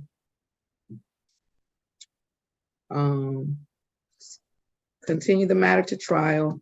With respect to the trial, Ms. Coker, your lawyer has indicated that you want to waive your right to a jury trial, have the case heard by me. Is that what you want to do? Yes. And has anyone threatened you in any way or promised you anything to get you to waive your right to a jury? No. Do you understand that if I accept the waiver, the case will be heard by me and not a jury? I will be the only decision maker. Yes, ma'am. Any objection from the people? No objection, Judge. All right. Having no objection from the people, finding that the waiver was made freely, knowingly, and voluntarily, I accept the waiver. I'm currently going to keep the case on February 12th. I'm going to set a final pretrial conference / status conference for February 9th.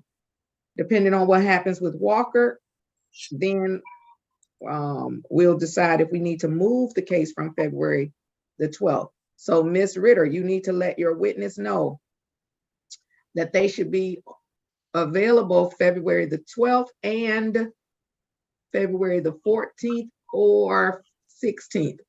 So if I don't do the case on the 12th, the other two dates that I'm looking at are February 14th or the 16th, but I don't want to waste February 12th. So if Ms. Walker's case is not going to go, then Ms. Coker's case is going to go on February 12th. If Ms. Walker's case is going to go, then I'm going to move the Coker trial to the 14th or the 16th. We understand? Yeah, Judge, I'm just taking notes, but the people do understand. All right. So the final pretrial conference is February 9th, so we can decide what the jury trial, what the trial date, not jury trial, what the trial date is actually going to be. So currently the trial date is February 12th. Okay. Yes. Understood, Your Honor. All right. We're all set there, ma'am. So Ms. Coker, you do have to come on February 9th so you can see which day your case is gonna actually go, okay? Okay, what time? Oh, I'm sorry, thank you. February 9th is at 9:10 again. Well, maybe I should make hers at 10:10. So we'll know what we're doing with the other case by that time. So I'll put her on the docket for 10. I need to make it a 10 so I know she's on the thing. So let's do 10:10, or we could do her 11:10. What time do we want to do her so we can know already what's going to happen with that other case? 10, please. 10:10. So let's put her at 10:10. So basically 10 o'clock, Ms. Coker. But I want the other case to have, or them to know what they're doing on the other case before you come. All right. Okay, sounds good. All right, then you're all set, ma'am. Have a great day. Stay safe. You too, thank you. You're welcome. All right, I'm ready on Parnell.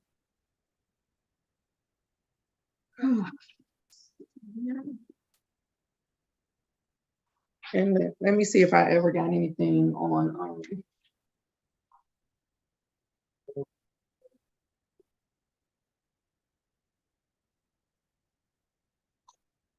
Oh, these not. What are my reviews for today?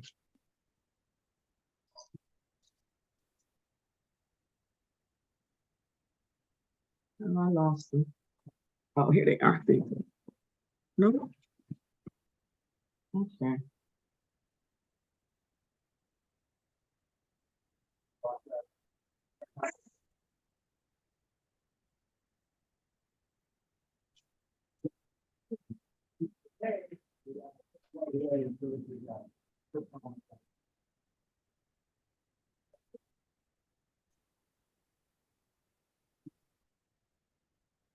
Okay, there's one. All right. Look at this. No. Okay, I don't know what I did with my reviews. Ms. Stevenson, did I send you a review for Parnell? Yes, Your Honor. Okay, well, I guess I'll put it in. Hold on, let me see. Okay.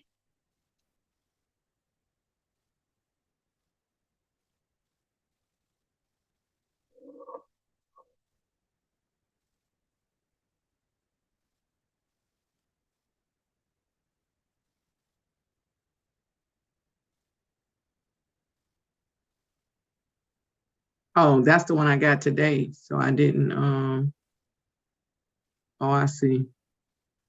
I didn't print it. Okay.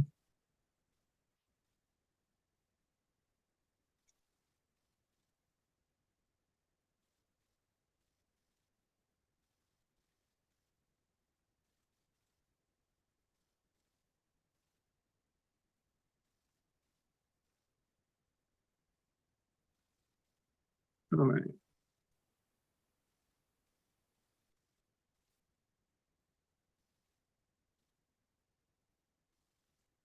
Okay, I'm ready on Parnell.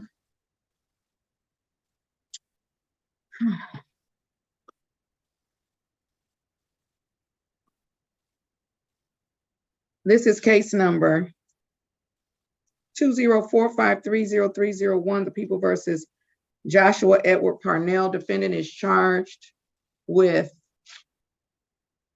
1 count of license plate illegal use. Today is the date set for review. Appearances, please. Janice Stevenson appearing on behalf of Mr. Joshua Parnell. Mr. Parnell, sir, please say your full name. Joshua Edward Parnell. Today is the day set for review. Mr. Parnell was placed on a 6-month probationary period in October. This is a little past his halfway mark. He has paid his fines, costs, and fees. He has no traffic balance, and there are no outstanding warrants. Mr. Stevenson? So I am asking that Mr. Parnell be discharged from probation, having successfully complied with every term of this court's order, and he can move on with his life now. Go get a driver's license if they let him. Mr. Parnell, you want to get off probation or you want to stay on for the extra 3 months? I would like to get off. I don't blame you. I would want to get off to, court is going to close the matter out with improvement, discharge Mr. Parnell from probation. Congratulations, good luck to you, sir. Have a great day, stay safe. We will mail you a copy of the discharge order, okay? Yes, ma'am. Thank you. You're welcome. Thank you, Your Honor. Bye, You're welcome. Mr. Parnell. Okay, see you. All right, I'm ready on Thomas Orr. And let's see here. Can you hear me?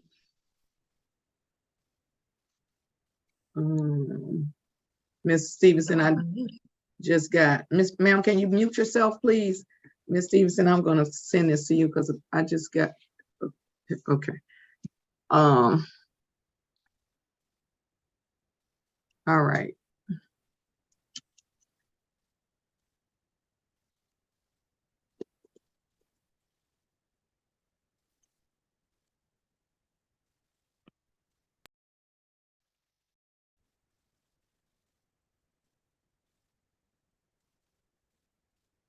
Okay, so I'm looking at the update that I got. This shouldn't be on my docket. Let me see, Mr. Flanagan, can you send me the register of action?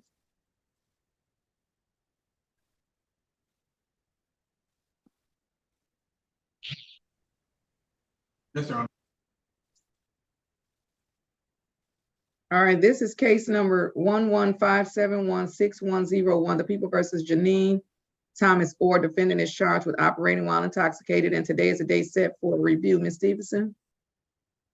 Rakidia Hall on behalf of Janine Ms. Thomas Orr. Ma'am, may you state your full name for the record? Janine Denise Thomas Orr. So I just received an update a short little time ago, but the reason I say that it doesn't look like she should be on my docket, but let me just see. Okay, so see, this is why I don't like this whole thing right here up at the top. This is I don't know. I guess I've never paid attention to that. Miss Thomas Orr used to be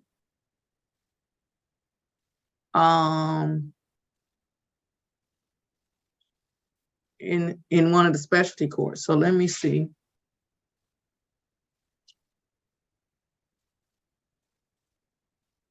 Oh wait, I think I remember. Why does that sound familiar to me? When was that? Okay, maybe. All right, and then, so let me just see. Oh, this might have been the one that was returned to me. That's correct, Your Honor. Oh, yeah. Okay, she should be here. She was returned to me from the specialty court.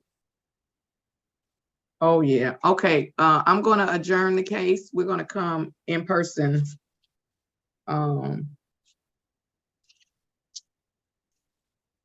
Yeah, we're gonna come in person. We're all gonna come in person.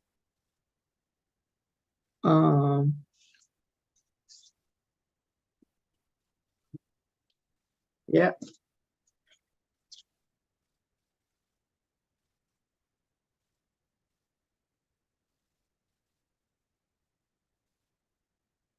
Because Ms. Thomas Orr doesn't want to do this. Child, she don't want to do this. Well, let me see. What was the last thing I did on here?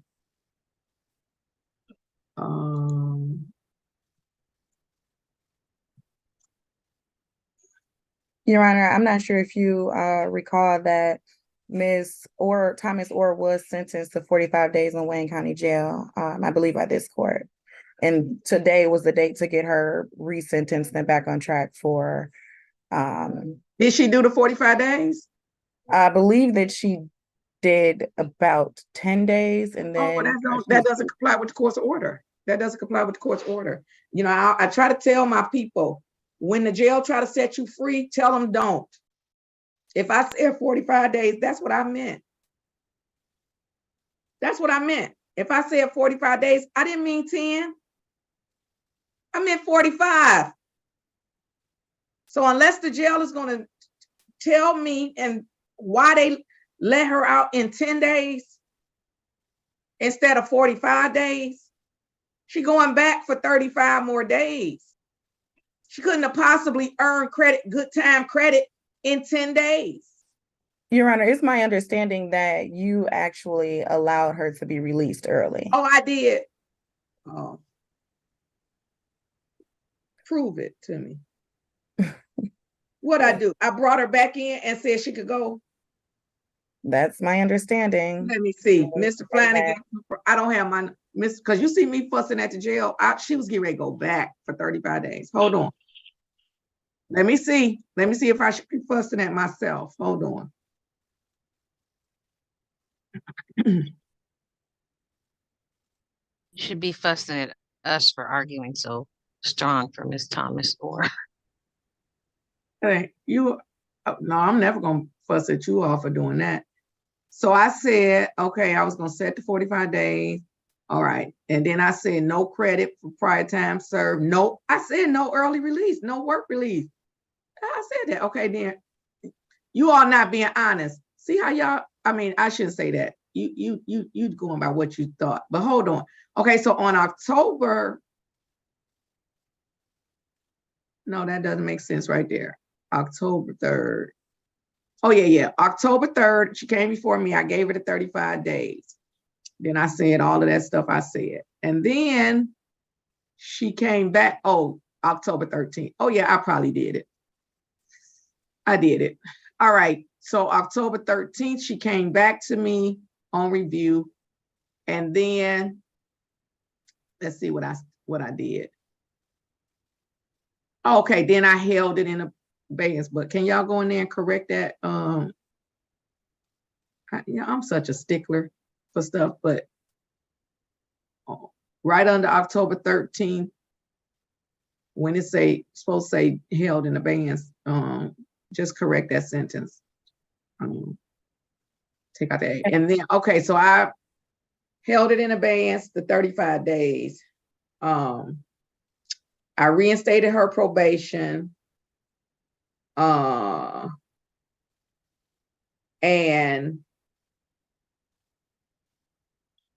then now she's here. So now let me address this. So now let me tell you why this is still not good. So that was back in October. It's January. Mr. Sciotti said he ain't seen her. So, Your Honor, she has been contacting the probation department and they keep telling her that she's not sentenced yet. In the register of action that I have, it says that she's supposed to be resentenced. And she came in November when you were on leave, and Judge Baltimore just adjourned it to now so that you could handle this situation for her to be resentenced. Nobody, I don't even know what that, so let me tell y'all, first of all, I'm not, I indicated, and I guess I have to get the thing or whatever. Hold on. So I'm looking at October the 13th, and I said, I was going to set the terms November 15th. So let's be clear, it was no resentencing. So I don't even know what that means. I don't know why somebody's saying resentencing, but I reinstated her probation. That's the sentence. And then the terms were going to be set on November 15th. And then I wasn't here, and Judge Baltimore said he wasn't setting no terms, but instead of having her come back in December, he came back all the way in January. That doesn't make sense. Okay. So nonetheless, because she's been doing nothing for 2 months. So, well, actually, she has been doing things. It's just that she hasn't had the terms yet to know what the court was expecting. She's working, and at Universal Coding, she sees a substance abuse counselor and doing drug and alcohol drives with a substance abuse counselor. Other than that, she's not aware of any terms set by the court, and she has been contacting the probation department, but they keep telling her that she hasn't been sentenced, and maybe it's because she doesn't use the word keep. Don't use the word keep. Don't use the word keep, because let me tell you, if they told her that one time, she ain't called back. They didn't keep telling her nothing. She didn't call back. She called them. If she called them one time, she called them, and then she didn't call them back. So they told her one time that there were no terms set, and then she said, okay. So let's set the terms and conditions of probation.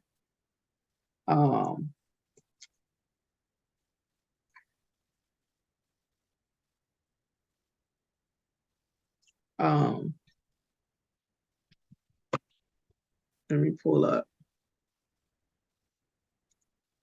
And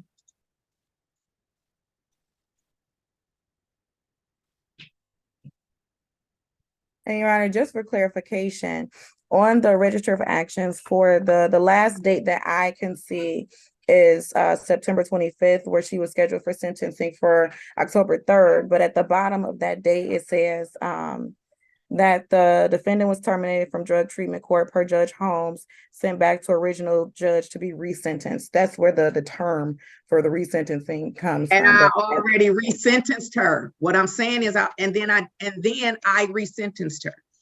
So you got to go past that date. I resentenced her to 45 days in the Wayne County Jail.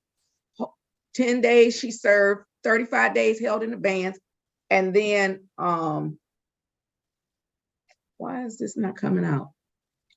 So I resentenced her. And then I said the other terms would be set at that review date. And so she was sentenced. Nobody's out there not sentenced.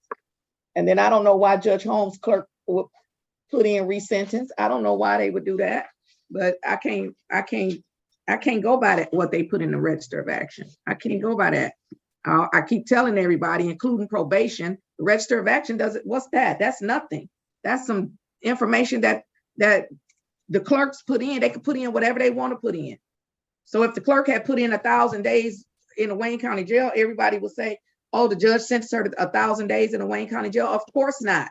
That would have been a mistake on the clerk's part. So I don't go by what the clerk puts in the Register of Action, because the Register of Action is just a guide. It's just something that go by. If anybody want to know what I did or said, that comes through the court reporter. That comes through the official record of the court reporter. But nonetheless, with respect to the additional conditions of probation, where she was only on for 6 months, that's why I don't understand why the date would have been given so far down the line if it was waiting for me, wanting to wait for me to impose the additional conditions. Why would we then let 3 months of the 6-month probation go away? That doesn't make sense. But ma'am, stop shaking your head and stuff, because you wouldn't even be here if you had complied with Judge Holmes.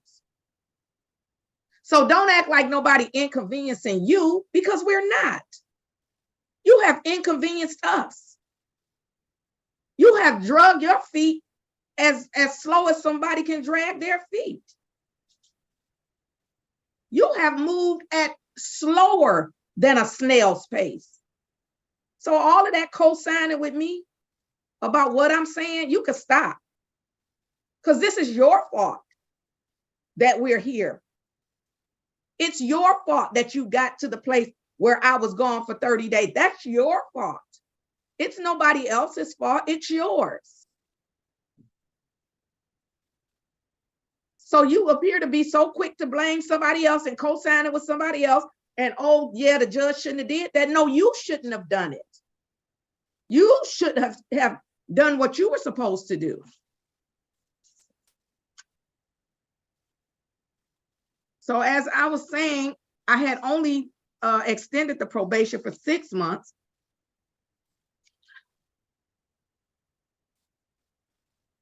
At the time, that was in October. So we're already 3 months in. Now, what I'm going to do is I'm not going to extend it at this time past that 6-month date, because here's the thing. There's zero. Can I do a zero? Because I want y'all to zero. There's no space. And Ms. Thomas Orr is really distracting me every time she put her ear up to this thing. So, I mean, one thing about it, we know that when we come to court, we have to be able to hear. Why wouldn't you get some headphones if you can't hear? It's not the first time we're doing this. Okay, so I'm not gonna move it past the 6 months, because let me tell you this. She has this 3 months and the rubber has met the road, right? I'm not accepting any excuse. I don't care where she lives. I don't care if the bus don't come from Flint. I don't care if the bus, I just don't care about whatever excuse she's going to try to give me. Okay. And if she fails to comply with the terms and conditions in this 3 months, she's going to serve the 35 plus whatever else will add up to the 93. And then we're going to just close it out, because this is ridiculous. And people are trying to help you, but you don't want to be helped. And so when a person don't want to be helped, then they're just not going to be helped. And they're just going to go on, serve this little time, and keep on going through life, addicted. It's only so much we could do on a misdemeanor docket. So I'm not going to extend a lot of time and energy into something that Judge Holmes spent months trying to get Ms. Thomas Orr to comply with. Now, all of a sudden, you're coming in here making it seem like she just knocking it out the ballpark. Well, she didn't even knock it to in front of the plate in drug treatment court. She kept on missing the ball completely. So let's see what she's gonna do in 3 months. But yeah, I don't have any really confidence that it's gonna be done. So we're gonna continue it. The final review is gonna be April. So we're gonna do April.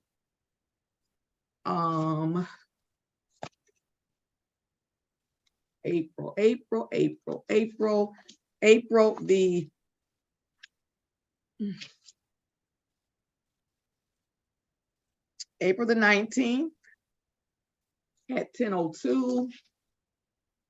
April the 19th at 10:02. That's in person. It's in person. It's in person.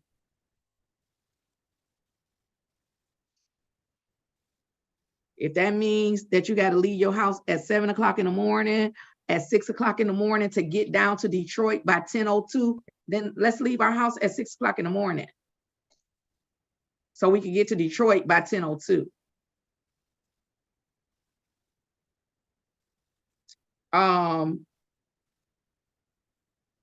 Mr. Flanagan, did she pay any money when she was in front of Judge Holmes? Let me see.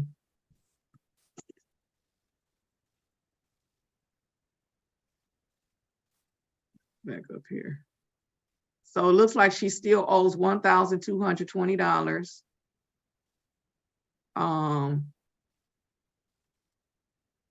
At least that's what the register reflects. So we're going to reinstate the $1,220.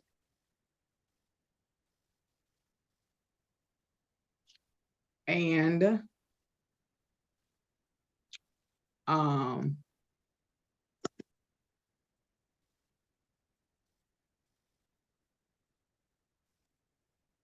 previously she was ordered, I'm gonna go back up here and see her previous order from Judge Archer in 2018, before I sentenced her to drug treatment court.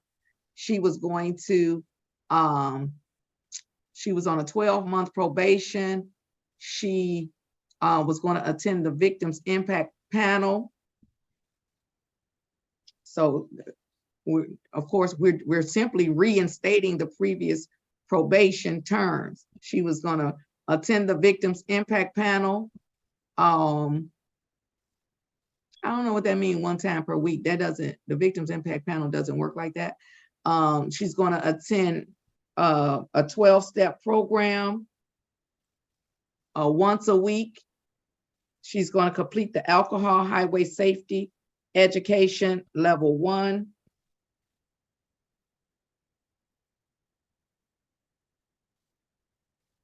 And of course, she shall not use or possess any illegal substance, no marijuana without a valid medical marijuana card, no opiates without a valid prescription, outpatient treatment. She will continue in her outpatient treatment, random urinalysis twice a month. She shall not, of course, consume any alcohol in any form, pay any outstanding tickets,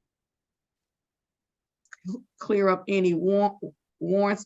At the time, there was this dangerous driver simulator, but I don't believe they have that anymore. She's, of course, going to view the consequences video.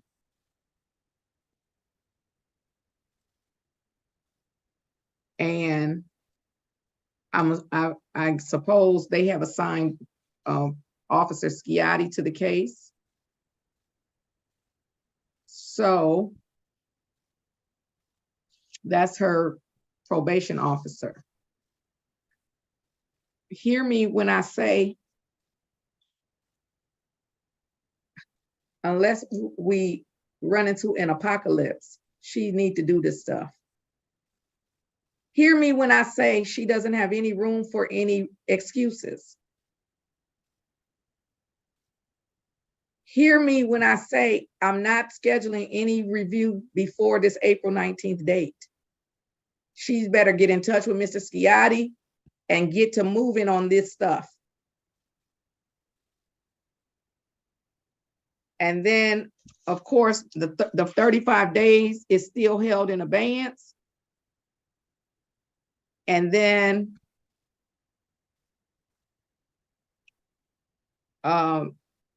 93 minus 45, if she fails to do the probation, she's going to do the 45.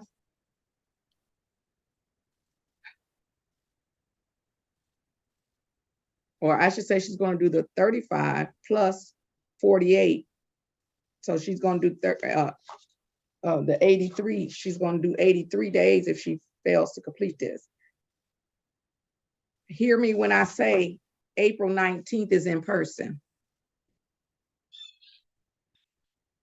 Anything further, Ms. Hall? Yes, Your Honor. I do understand that she owes $1,220 since she did serve the 10 days in the Wayne County Jail. Is it possible? 10 days was penalty. 10 days was strictly penalty. It's not credit for nothing. That 10 days was penalty. She got kicked out of drug court in stage 1 after 14 months. She got kicked out of drug court, still in stage 1. There are 5 stages. She was in stage 1 after 14 months. The 10 days was strictly a penalty. So the answer is no. Now she can get some community service, but she's not getting credit for nothing. That's penalty. Right. Ms. Thomas, or would you be able to pay the $1,220, or would you prefer to have some of that amount converted to community service?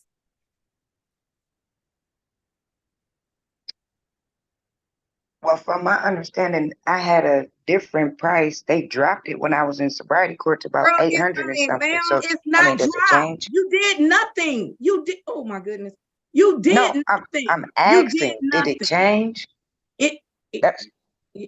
Okay. I would rather just pay the money. Okay, Your Honor. She's gonna pay the money. She's gonna pay the money because that question right there just it sent my little rocket to the moon. So let me come back from the moon. Of course, nothing that Judge Holmes said. Of course, I care about nothing that happened in drug treatment court where she failed. And this right here, me looking in her ear, down her eardrum, it's completely inappropriate for court. So we're going to end the hearing because she clearly can't hear us. And then you all can talk with her because I'm not going to keep looking down her eardrum. Yes, Your Honor. If she wants to do community service, you could bring that to Mr. Schiatti's attention. Okay, thank you. All right, we're all set. Have a great day. Stay safe. Okay, we're on break. Well, we are. You all aren't. Miss Ritter, I guess we're on break until 12 o'clock ish.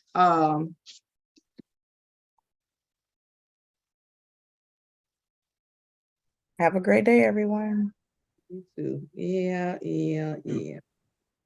Don't be saying that to us. No. So we're gonna give probably a new date to McBain, but I think Middleton is a KPS. But you could check and see if they've KPS before. Of course, Walker is a KPS unless the people can't proceed. Can the people proceed? The witness didn't come. Oh, who, Judge? Walker from 2007.